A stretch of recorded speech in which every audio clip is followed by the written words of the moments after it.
Nyasaye malich matimo ng'wono kod hono gi ranyisi, uro manyaka chieng' moseloso tinende mondo wawinj kuome kokalo kuom gweth mokinyi. Kapok wachako to walam Nyasaye.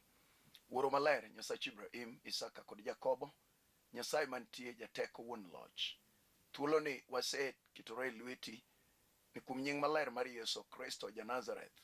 Kawie thuolo uro moklo mondo wachni mido wuoye kodwa mikete chunya kendo iketo e ngimana obed wach mabiro kelo konyruok. Nyasach kwe ne jaera mar Lolwe TV, kendo erokamano Nyasaye ne jal mobedo kata oikore mar winjo wachni e thuolo ni. Roni maler obed japuonj e dierwa Nyasaye, to teko mar wachni Nyasach oti e ngimawa. Yudo duong' nikech in Alfa kod Omega, in e chakruok kod giko. Ichak koda wachni ka duong' pak dokni e nying loch mar Yesu Kristo akwayo. Amen.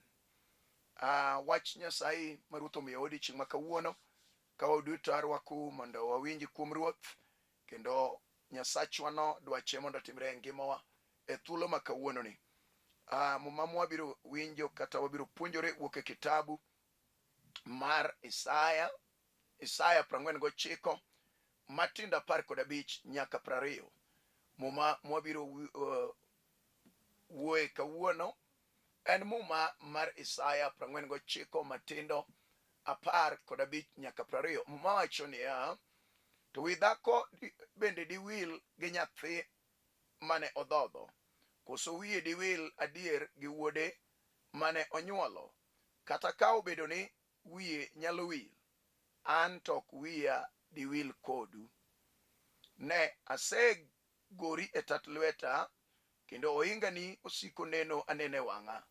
Jogo mageri tiyo piyo piyo, joma ne omuki mokethi to ringo dhi. Ting' wang'i malo mondo irang koni gi koni, nyithindi chokore kabiro iri. An Ruoth Nyasaye mangima akwong'ora niya, nyithindi nochal gi thiwni ma dhako rwako, kata ka law maber ma miya rwakorego. Kata obedo ni okethi kendo miechi odong' gundni kamano, to ibiro yudo ni idoko matin ma ok nyal romo jogi dakie. Bende jogo mane okethi noriembi dhi mabor. Amen. Asomo wach mar janabi Isaya. Ruoth noketo e ngimane kotero ne oganda mag jo-Juda. Oganda mag jo-Juda nogi kinde ma nodargi ogolgi e dala mar Jerusalem. To mae wach momiyo Nyasaye no oro Isaya mondo oternegi wach. To wachni tera e thuon wach yie madwa ni wawinjre gi sani e thuolo ma Nyasaye otimonwa ng'wono. Ni Saa Nyasaye e maber. Saa Nyasaye e maber. Nyasaye nochako limo jo-Juda kendo. Nyasaye nochako paro singruogene. Nyasaye noparo wechene manowuoye gi Daudi gi Solomon, mago ruodhi mane Nyasaye otimogo singruok e piny Israel. Nyasaye noparo weche manowuoye e dala Jerusalem. To mae wach momiyo tinende ni Ruoth okelo wachni e elruok matut mar dwaro maro maler, mondo awuoye gi jal ma chunye Ruoth oelo, kendo jal man gi dwaro ma chunye neno na diera e thuoloni osekiyo wach moro mondo otimrene. Oserito mondo ne ka gik mogeno kuom Nyasaye chopo kare. To ndalo osekalo, ndalo osedhi, mageno mar chunye gi mor mar chunye gi dwaro mare olal. To mae gima Nyasaye oketa mondo awuoye gi dichuo kata dhako kata kijana kata nyako moro kata mama moro ma chunye chandore gi weche mapek magore gi ngimane. Thuolo maler ma Ruoth olosonwa mondo nyinge oyud duong' e okinyini. Asomo wach ka Nyasaye oketo wach e lew Isaya ni bende dhako wiye nyalo wil gi nyathine monyuolo, koso dhako wiye diwil gi wuode modhodho. To muma wacho ni adier wiye nyalo wil. Wach nyalo timore ma dhako wiye wil gi nyathine. Mokone nyathinano oromore gi nyithindo kata mana osetho. Nawera nitie kamogikne ma chunye ong'ado ma wiye wil gi muoch manokaye. Nyasaye kasingore god Israel to nokawo god Israel kaka nyithinde yie monyuolo. Nokawo Israel kaka mwandune. Nokawo Israel kaka joge. Nokawo Israel kaka gire mogeno kendo kaka gire mar lweny motiyogo kunyisogo piny duong'ne. Kendo Nyasaye ne nyiso piny nyalo gi teko e yor ono gi ranyisi mopogore opogore. To mae momiyo otiyo kod dhako ma nyonyuolo nyathine. Otiyo kod dhako ma nyodhodho nyathine. Kupenjo adier ni Israel bende dhako wiye nyalo wil gi nyathine monyuolo. Koso dhako wiye nyalo wil gi wuode modhodho. To muma wacho na adier dhako wiye nyalo wil. Tende dhano wiye nyalo wil. Dhano nyalo gik kamojok kendo olie. Dhano geno mare nyalo lal. Nawera weche magore kode kata lwenje mochome tir. Amina. To mae wach ma Nyasaye oketo adier ji mang'eny wigi nyalo wil ma ok gipar gima nade monego timre e ngimagi. Nawera wasigu nyalo ane ng'ato piny kata nyalo lero kata kedo gi ng'ato ma ng'ato yie mar geno mar chunye lal. To mae wach momiyo Nyasaye no ojwang'o oganda mag Juda magidhi e twech, magichalo joma onge wuoro, magichalo joma onge ruodhgi kendo jakedo negi e lweny, magichalo joma ojwang' kendo weyo paro mowitore. To eka Nyasaye marito singruoge kendo luoro wachne nochako limo oganda mar Juda kokalo kuom janabi Isaya ni penjgi ni bende dhano wiye nyalo wil. Adier dhano wiye jawil. Ndiki ni wich jawil. Dhako nyalo donjo e keny to wiye wil gi chandruok madalagi. Dichuo bende nyalo yudo tich mayudo pesa to wiye nyalo wil gi dalagi. Adier ng'ato nyalo chako gi wach Nyasaye koa piny to gik kama koro gike diere aeto wiye wil gi Nyasaye manyogole e chuodho, manyogole anete, manyogole dong' gi kwamo, manyogole chong', manyogole duk, manyogole chandruok, manyogole tuo, manyogole twech mar jela, manyogole e chuny manyojwang'e ka ng'ama dewe, ng'ama keche, ng'ama pare, ng'ama lime onge. To mae wach ma Ruoth oketo lewa. Adier dhano wiye nyalo wil. To Nyasaye ma jaadiera, Nyasaye modak e polo malo, Nyasaye ma janyalo wuoyo kodwa ni ne asegori e tat lweta. Iwinjo oganda mar Juda, dhoda mar lodhi nyinyo mar singruok, dhoda mar gweth manayiero e Israel, kama nakete lodhi nyinyo mar telo mar duong' mar Israel, ni an Jehova wiya ok wil. Dhano wiye nyalo wil. Yudo ka ng'ato nyo kendo to chiege manyogi ero, manyogi luongo sweetheart, honey, darling, gi kama awayo jogore gi lak.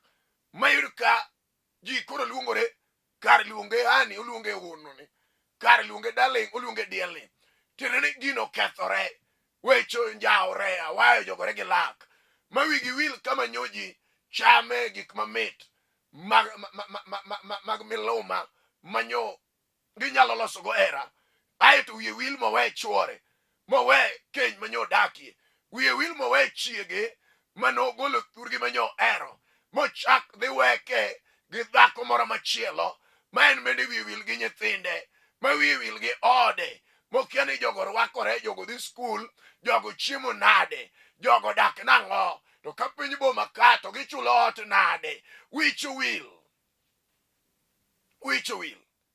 To my wach ma Nyasaye oketo lewa ni an Jehova wiya ok nyal wil. Kineno gik moko pok odhini maber, kineno weche pod okwamo ngimani, kineno lwenje pod owirore odhura dhura, Nyasaye tilamo, Nyasaye titiyone, Nyasaye imanyo, Nyasaye tidwaro, Nyasaye tiwuokne oko, to gik moko pod ok timre. Mano tiende ang'o? Wan gi kinde ma Ruoth nyalo loso ng'ato, kaka noloso Israel e thim higni 40. Nowira nitie kaka jachien ne kedo mondo oganda mar Israel kik chopi e dala mar singruok mane Jehova oikonegi. To mae kaka jachien goji kawuono, ung'eyo ni wan gi gweth, ung'eyo ni wan gik mabeyo ma Ruoth oiko, ung'eyo ni wan gi singruoge ma Jehova nowuoye ne joma ler moyie kuome. To wachni miyo jachien oyaw lweny, oyaw gi chuo moko, oyaw gi mon mang'eny, oyaw gi mieri mopogore opogore, oyaw gi range moko, oyaw gi keny ma ji nodonje kamor, aeto wich owirore, lweny omuoche kenyego, oyaw lweny gi nyithindo manyo lek mag jonyuolgi, manyo onego bed ni kiny dhi atwa machielo mar gero miere mane onyuolgie, to jachien oyaw kodgi lweny, ma mor mar chuny gi geno gi olal. To mae gimomiyo Nyasaye keto wach na wuoye gi ng'ato ma chunye neno na adier en Nyasaye oweye, en Nyasaye ojwang'e, en Nyasaye ok dewe, en gigege okwamo leo, en ber moneno bende onge, en yie mar chunye bende ok one. To mae gimomiyo Nyasachwa ma jawuoyo kokalo kuom lew jotichne, Nyasaye ma jawuoyo kokalo kuom wachne, Nyasaye ma jawuoyo ma jabiro ataro mar dwaro mar wasik ng'ato, oloso thuolo okinyi maberni mondo awuoye gi ng'ama chunye litno, mondo awuoye gi ng'ama geno ne olalno, mondo awuoye gi ng'ama mor mar chunye onge, mondo awuoye gi dhako ma dichuo oringo weyo modong' kende piny ochamo maywak, mondo awuoye samoro dichuo moro modong' kende buga ma kata otemo mondo kendi jochien odagi. Wan gi ji ma kata dwaro tije, en gi pepas mabeyo, jachien otame tich. To mae gimiro Roho Maler oketa piny mondo awuoye gi ng'ato sani ma chunye neno gima time, maneno lweny magore kode, maneno wach modhine mapek. Isaya ma ude mos ma janabi, Roho Maler oidhe to wacho ni winji, an Jehova asegori e tat lweta, kendo inga ni sikinene wang'a. Tende Nyasaye wiye pok owil kodi, Nyasaye wiye ok nyal wil kodi kata ikale mach, Nyasaye wiye ok nyal wil kodi kata ikale oula marayuoyi maywayo ji, Nyasaye wiye ok nyal wil kodi kata ji oringo weyi idong' kendi, Nyasaye wiye ok nyal wil kodi kata yoro lorore midong' e chula, idong' idiedo nyamasi. Jehova Nyasaye ma Nyasaye chieng' gi dwe gi sulwe, Nyasaye mar nyalo mar nditi, ruodhi ratego, ruodhi yugni, Nyasaye ma bare otimo chuma, Nyasaye ma wang'e neno polo gi piny, Nyasaye ma onge gimopondone, wiye ok nyal wil kodi. Kare onego itim ang'o mondo gwethni, mondo dwaro mar chunyi, mondo lek mar ngimani ochop kare? Gen Jehova, med loso yie monyono piny, med ywak ne Nyasaye no, med ringo chomo ire, med dware gi chunyi te, med duong'o ne dhod ng'uono, med amalo kigeno kichomo wang'i kuom Jehova Nyasachwa. Wiro wacho niya, ohinga ni usiku neno e wang'a, asegori e tat lweta. Wan gi joma paro ni Nyasaye nopando faindgi mabor, faindgi olal, kendo gineno adier onge ber moro ma gichagi nyalo wuoyi. Tinende ma kawuono Nyasaye wiye ok nyal wil, ine monego ia malo ikone Ruoth ni an ka Jehova, ine ma pod ageno kuomi kata weche tek chalo nade. Wach ma chieng' moro Habakuk wuoye, Habakuk 3:17, ni kata ng'owu ok nyagi, kata mzabibu ok nyagi, kata zeituni okel moe, kata nyak mar pith mar dhok onge, kata kulo dong' nono, kata weche okethore e ngimana, to an agen mana Jehova.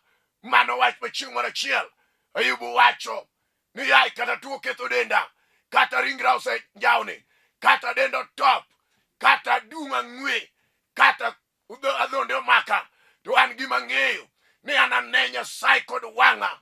Wach malero chalo niya, Saa Nyasaye korani oromoni, Saa Nyasaye kochopo kare, nyaka gik manyo onge, nyaka gik manyo tek, nyaka weche manyo lorore, nyaka mor manyo selal, nyaka tuo manyo semako ng'ato, manyo chamo ringre, chamo dende, tuo manyo seketho dend ng'ato, tuo manyo miyo pesa orumo e lwet ng'ato, tuo maonge geno kendo ni chang nitie, tuo manyo setamo laktar, tuo manyo sewuothgo koni gi koni.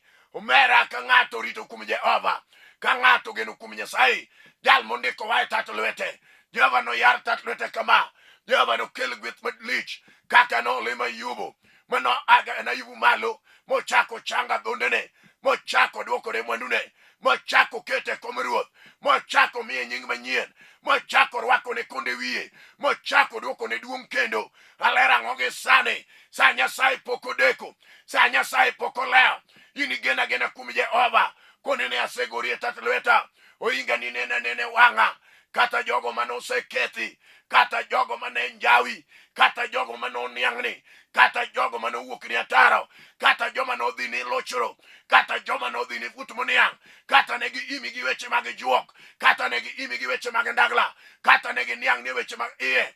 Wawacho ni niya, kaka Jehova en tie, kaka Nyasaye maratego mar loyo, ruodh umbelo jateko wuon warruok, nigi loch gi teko gi nyalo, en pok oloyo lweny ka lweny. Sane kabiro chopo e ngimani, rita rita kuom Jehova, keke wel wach mane isekawo, keke wel yie miwinjo wuoye kodene, kata kapok iyie to rwake yie chunyi ni Jehova yieni kende moromo. Ine migolo ji pidho yugi, ine migolo ji anete, ine migolo ji otodo, ine migolo ji e chuodho, ine migolo ji e wich kuot, ine migolo ji e dukuro maler, ine migolo ji e donge kwamo, ine migolo ji e ywago dayo, ine migolo ji e rem gi chandruok, ine migolo joma piny otamo, ine miparo nyithind kiye moleo ma ok nyal, ine miparo mond liete mageno mar chuny oselal, ine Nyasaye maparo rangeye mano oseywe gi ywech mawicho wilgo, rangeye mano osekethore, mane geno gi ber gi olalie, rangeye manyota geno oselal, rangeye ma ok gima ber par ni nyalo wuokie. Haleluya. Wach malero en niya, Nyasaye onego konyie ng'ato ma chunye yawre tinende, ma wang'e gi pacho yelore, jal manyalo neno duong' mar Nyasaye kawacho ni an ruoth pok oweya, kata dhano oseweya, kata ji oseringa, kata dhano lokona ng'e, kata wicho wil koda, Nyasaye wiye pok owil koda. Nyasaye nobiro birona kaka nobiro ne Ana, dhako ma chunye ne lit, mane neno ka lweny orome, ene manyieke nyiere, nyathi ok onyal bedo go, ene modong' ka jochiende mag lor, noloro iye, sama nodhi e nyime Nyasaye, pi wang'e nodoko chiembe, gima nonyalo wacho ne onge, kone Jehova kawuono kara kibiro, e an dhako molewo ipara, e an dhako molewo ayana malo, e an dhako modong' e lime ngimana, e an dhako mok nyal a Nyasaye rade gi chunya ma iye. Wachno nomiyo Nyasaye no amalo manoyaw i ana madhako, agone ruoth erokamano. Gimomiyo lweny nyalo bedo ni mang'eny, nitie gima ber miting'o, nitie lek ma ruoth oketo kuomi, nitie nyota marieny momiyo jachino a piny mondo sandi. Kawuono kata kibedo piny kama ineno intie ming'iyano, Nyasaye ochoma ire tir, ni onge gima tek matamo Nyasaye. Saa Nyasaye nyalo chopo kata mana dakika mawuoyoni, Saa Nyasaye nyalo chopo kum wach mokete lewa, Saa Nyasaye nyalo chopo kum wach mwapuonjoreni, mondo ikaw yie adiera ni an be wach mawinjoni kawuono sana oromo, kawuono sana ogik, kawuono ono thuolo mar yudo ono ma ruoth nowuoye kuma ochopo. Mae sa ma Nyasaye dwa yawo giga manye oselor, dwa duoko giga manye oselal. Mowacho niya, nine jok manye okethi ringo wach mineno ruoth oketo lewani ma mari mondo goli kama intieno, kata nyogi sekethi e nying maler mar Yesu ja-Nazareth. Wach malero biro gologi mondo giringi ya, kata nyogi mako gik moko magidagi ni ok nyal dhi maber, kata giketho ohala e lweti. Saa Nyasaye osechopo. Were kaw thuolo mondo iwinj injili, kaw thuolo mondo iwinj wach Nyasaye, kaw thuolo mondo ikaw yie mar atwa mar kaw gigi mar kone kawuono adwaro ler gi wasigu moramona, kaka walero niya, piny ruodho pole laro, roteke mayude, ng'ama chunye yie donje mabiro lero gi wasike kone ok awenegi kata giramo, kagi mako tamako, kagi ywayo ta ywayo, kagi tamore tan ba dagie, kagi wuk na oko, an ba wuk negi, kagi yaw lweny tan ba yaw. To mane wach ma Ruoth okelo mondo arwak yie kuom jal ma chunye lit, arwak yie kuom jal ma geno ne olal, arwak yie kuom ng'al ma lweny orom, arwak yie kuom jal ma wasike thiano ne laro ni wasigu obiro ringo kagi keyo rabiriyo mawacho niya kata wasiki obiro gana 10 kochomo e ter, to mumbe Nyasaye lero ni Wuoro Maler mar polo nokegi gi yore 7 kaka ng'eyo Nyasaye, Ruodh lweny, Ruodh ono, Ruoth marambi maratego, Ruodh umbe lweny ratego, Nyasaye manomiyo chieng' mar achiel Jehoshafat oneno gik madongo katimore nyime, kagore gi wasike, katuro yiende chwaro gi wasigu. Nyasaye ma chieng' mar achiel nochungo chieng' ne Joshua sama lweny nowiro ne Joshua. Duong' odog na mena ma wang' Nyasaye oloche e paw gi biol, ka Nyasaye go ruodhi e bich e lela ka piny neno. Chieng' onogo Ruoth nooro kite mag gode nyaka mag pe, nogo oganda mag ruodhe mag jo-Hiti gi jo-Kanan gi jo-Hivi mane githo yokre. Mane Nyasaye mang'eyo, Wuoro ma bade tek ma janyalo, kata idong' in kanyo tuoche osechami okethi, kata gin tuoche ma ok nyal chango. Moriemo mar Nyasaye mar Yesu wuod loch wuod teko, Yesu ja Nazareth, moriemo mare chango tuoche. Iwinjo Satan nigi ite biro winjo wach ma wacho, ka imbe wach ni rwake chunyi, kata bed gima nyokethi modak e ima kelo lek magalagala momeneno joma Lawi, ineno joma kedo kodi, ineno joma uniang'ni, ineno joma oani piny makunyo ni bur. Hallelujah. Duong' odog ne jateko, duong' odog ne Simba, duong' odog ne Manuela Jakayuda. Kawuono lek maricho weyi, kawuono lek mileko iwuotho e kind liete, lek magalagala, lek mathuonde lawi, lek modagi ni ber onge. Kawuono wasigu weyi, newera wach ma Ruoth okete lewa e thuolone kod sane, nigi teko nigi rayaw mar riembo waseke e nying maler mar Yesu Kristo. Malero na adiera joma nyokethi ringo joma geri peyo, an achiel kuom joma Ruoth oyiero, aeto keto wach e lewa mondo abed jagero mar chunyi, abed jagedo mar ngimani, abed jagedo mar rangai kuom wach mosekete lewa mondo akor ne ng'amo yie ni jal ma chunyo ikore, ma chunyo yawre nyim Nyasaye. Kone Ruoth an miwuoyo koda, jalno biro kawo ono, jalno biro kawo wachne, jalno biro kawo hapa, jalno biro kawo gwethne, jalno biro kawo chang, kata wach tek manade, Yesu biro yalo ni buche, kata gibedo piny magikelo kes mapek e nyimi kaka tim onge, Yesu loya nitie, biro yalo kes no. Kata nyugi wuotho ni atua, Yesu dhi e Kalvari mondo walo wasigo. Yesu tieko gi e pape lela e Kalvari kowacho niya, duto tete orumo. Yesu ja Nazareth, Nyasaye jomocha, aluoro gola jateko, uma ma umo lak jonyiero, nyaromo mar Kalvari. Ok odewre nang'o matimore, ok odewre nang'o matimi, ok odewre ni lwenji chal nade, ok odewre wasiki chalo nang'o. Tinende kawuono Yesu jateko wuono loch olore duond Isaya janabi owuoyo kodwa ni joma nyokethi, jogo ringo joma nyo niang'ni, jogo selo e lweny, joma nyo kuongo ni e namba, kawuono ibiro yombogi, kata ne gikawo magikwano ni in mari maber onge. Wach ma Ruoth oketo e chunya dhi timo ni ono gi sani, kata isedwaro tich miwacho ni an ok anyal, an onge gima nyalo kidonjo to in tich ok iyude, ioro kalatese timo application, in ema mari duogo ni onge duoko. Awuoyo kodi gi sani, kata nyisetimo interview, winja kuom yie wach Nyasaye oseidha mondo akor wach ne ng'al ma chunyo yiech maneno adiera. Sana kawuono rama, Saa Nyasaye mondo gola e donge kwama ywagruok e chidh nade lweny. Nyasaye matimo ono gi ranyisi, Wuoro Maler mar nyalo mar kedo, Yesu mano olocho e kinde mag Musa wuod Amram, Nyasaye manogolo Israel e piny Misri gi bat morie, kata mana sane, kata mana thuolo mar okinyene. Awinjo ka Yesu dwano timo ono, aneno ka Yesu timo ono sane e loch mar nyinge mar ler mar Kalvari, kaka nolocho cha. Okoni an Ruoth abiro ting'i malo, an Jehova biro loni lweny, an Nyasaye abiro geri, abiro duoko ni nyithini mane gikeyo, kata noriemb nyithindo gi sasia, ma nyathi oringo lal ikia kama nitie. Wach malero nigi teko ni Nyasaye wacho niya, abiro dwoko nyithindi e kori, inirwakri ma piny nodhier ka kore chalo miya jal moikore na rus. Agone Ruoth ni erokamano, duong' gi pak odok ne jateko. Iniduog matin kendo machalo nyaroya ma kore kodhadho chamen.